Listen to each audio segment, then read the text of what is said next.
यहाँ पर मैं आभा जी के पास जाऊंगी। आभा जी, क्या आपको लगता है कि जिस तरह से बाल विवाह का कानून बना है, क्योंकि आप एक सीनियर एडवोकेट हैं, तो आपसे मैं इसके लीगल एस्पेक्ट भी समझना चाहूंगी।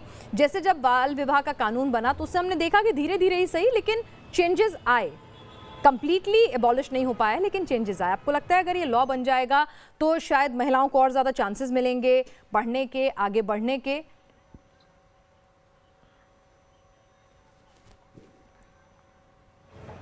बिल्कुल, देखिए कानून का इम्पैक्ट होता है, धीरे धीरे चेंजेस आते हैं। आप दहेज देखिए, खुलेआम दहेज चलता था, लेकिन जब 498A का हमने कानून लाया डाउरी का, कि डाउरी देना और लेना दोनों गुनाह है, तो अपने आप धीरे धीरे डाउरी कम हो गई, खुलेआम दहेज देना मांगना बंद हो गया और छुप के लोग देने लगे और उसमें कंप्लेन हुई, बहुत लोग जेल भी गए। तो बिल्कुल 18 से जब आपने 21 साल किया है तो महिलाओं को भी आप एक लेवल प्लेइंग फील्ड देंगे।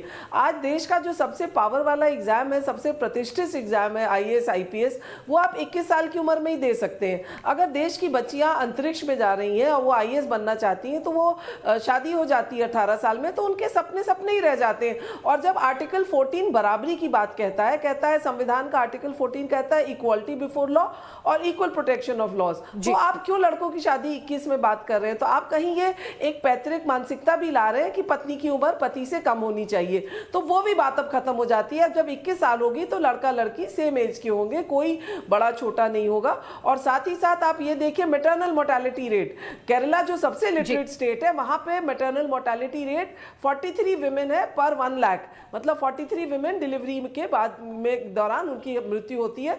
वही यूपी में जहां पे एजुकेशन पुअर है, न्यूट्रिशन पुअर है, वहां 197 विमेन पर 1 लाख उनकी मृत्यु होती है मैटरनल मोर्टेलिटी रेट।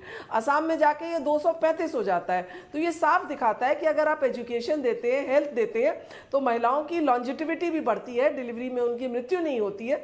तो ये सब देखते हुए मुझे लगता है 21 साल जो सरकार कर रही है बहुत सही कर रही है।